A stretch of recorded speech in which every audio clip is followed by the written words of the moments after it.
Ya, pada saat ini saya akan lanjut membahas soal seleksi astronomi SMAK 1 BPK Penabur yang nomor 3 dan seterusnya. Yang nomor 1 dan 2 sudah di video yang pertama. Sekarang video yang kedua adalah soal nomor 3. Soal nomor 3 mengatakan gambarkan ke-8, ya ada 8 fase bulan.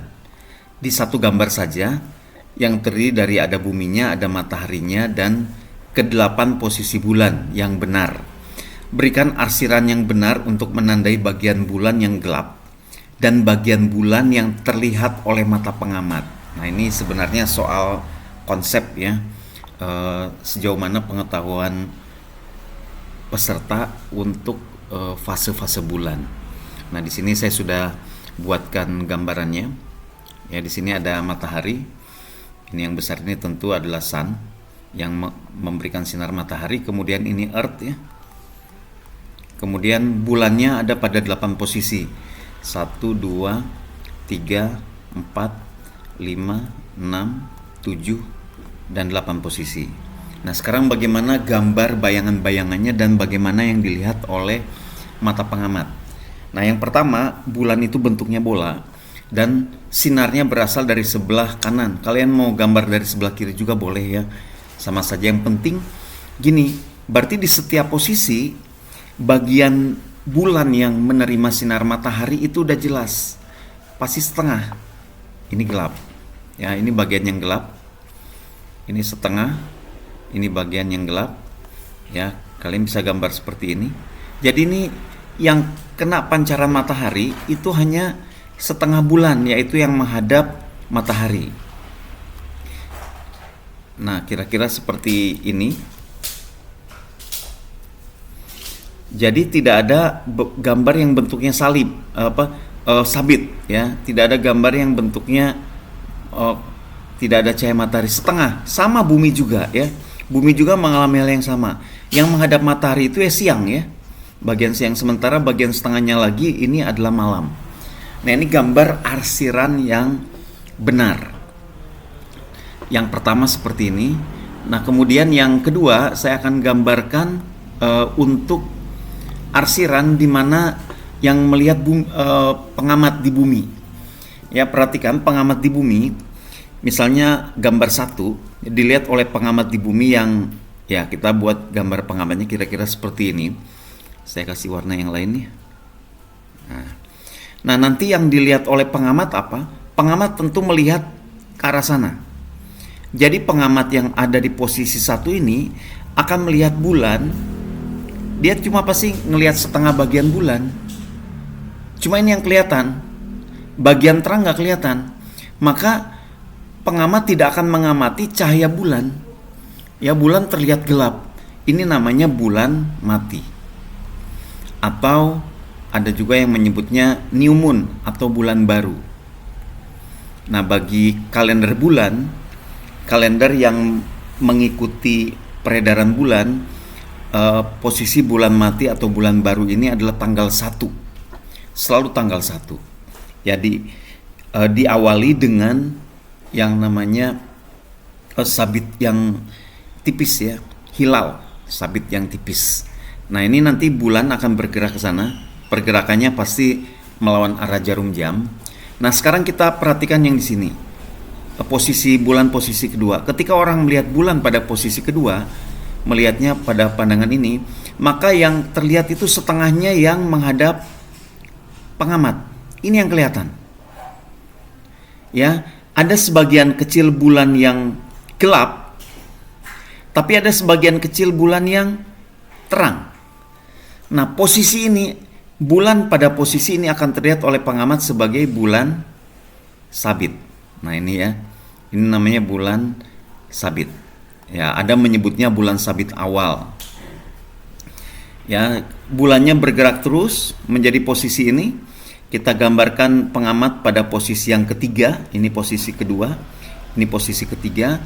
Pengamat tentu hanya melihat setengah. Nah, setengahnya. Jadi yang dilihat pengamat setengah-setengah. Ini setengah gelap, setengah lagi terang. Berarti ini adalah bulan setengah. Ini yang kelihatan oleh pengamat, bulan setengah ya, atau huruf D gitu ya.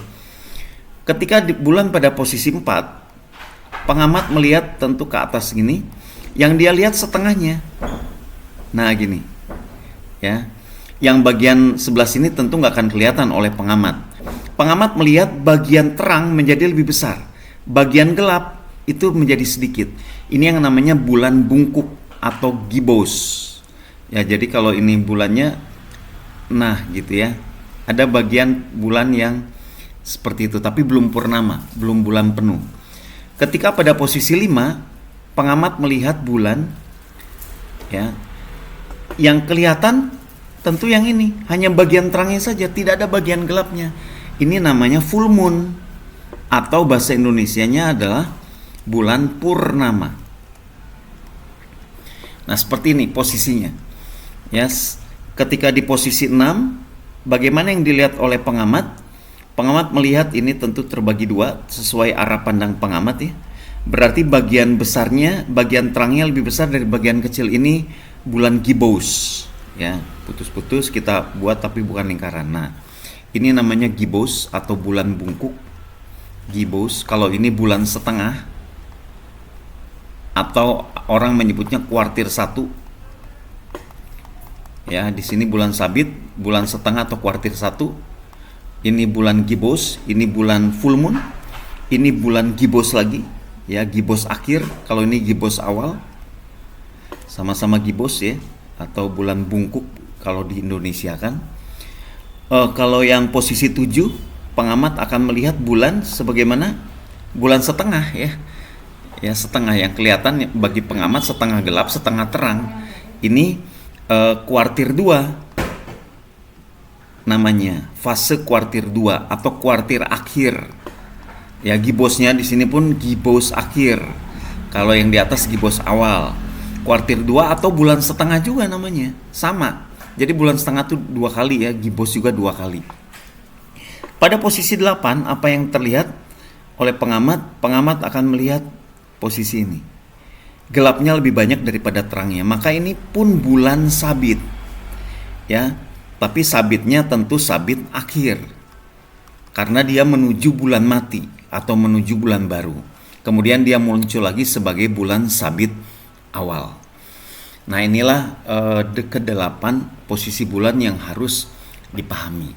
Nah satu penjelasan tambahan dari saya yaitu untuk full moon. Perhatikan, full moon itu bulannya ada di belakang bumi. Harusnya bayangan bumi menutupi bulan dong, ya. Bayangan bumi menutupi bulan, atau namanya gerhana bulan ya, tetapi ternyata tidak selamanya terjadi gerhana, karena kadang-kadang bulan ini lebih tinggi ya posisinya dari bumi, lebih atas atau lebih bawah karena bulan punya inklinasi orbit. Jadi tidak selamanya posisi bulan purnama menjadi gerhana bulan ya, ada waktu-waktu tertentu di mana dia menjadi gerhana bulan.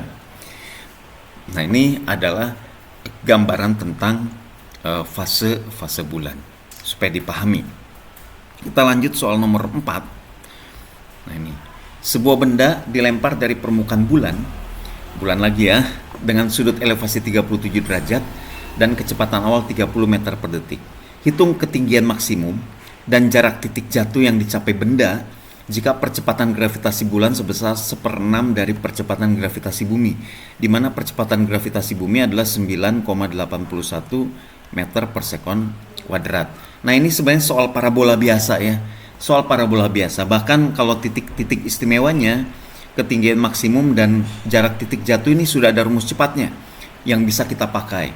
Untuk Hamax, tentu kita sudah punya rumus cepat yaitu V0 kuadrat sin kuadrat alfa per 2G. Nah ini rumus cepatnya. Untuk titik jatuh atau S jatuh juga sudah ada rumus cepatnya yaitu V0 kuadrat sin 2 alfa. Kalau yang atas itu sin kuadrat alfa, kalau ini sin 2 alfa dibagi dengan G ya, bukan 2G. Nah rumusnya agak-agak mirip. Untuk gerak parabolanya tidak akan saya jelaskan ya. Silakan kalian pelajari sendiri, ini ada di mata pelajaran fisika.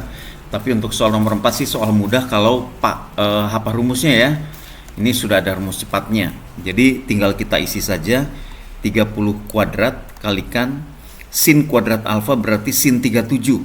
Sin 37 adalah Mau pakai kalkulator boleh gitu ya, atau mau pakai angka yang disepakati juga boleh. Sin 37 itu 3/5, berarti 3/5 kali 3/5 dibagi dengan 2, 1/6 dari 9,81, karena percepatan gravitasinya adalah 1/6 dari percepatan gravitasi bumi. Maka kalau kita hitung nilainya adalah akan didapatkan sebesar 99,08 meter meter ya. Jadi bisa mencapai ketinggian hampir 100 meter. Padahal kecepatan awalnya cuma 30 meter per detik karena gravitasi bulan yang minim ya. Untuk jarak jatuhnya, sejauh manakah jarak jatuhnya, berarti kalikan saja 30 kuadrat. Kalau sin 2 alfa itu setara dengan 2 sin alfa cos alfa. Berarti kalikan 2, kalikan sin 37 adalah 3/5, kalikan cos 37 adalah 4/5, dibagi dengan G yaitu 1/6 kalikan 9,81. Maka kita akan mendapatkan nilai sebesar 528,44 meter, artinya setengah kilometer ya, hanya lemparan 30 meter per detik. Nah, kira-kira seperti ini untuk soal nomor 4.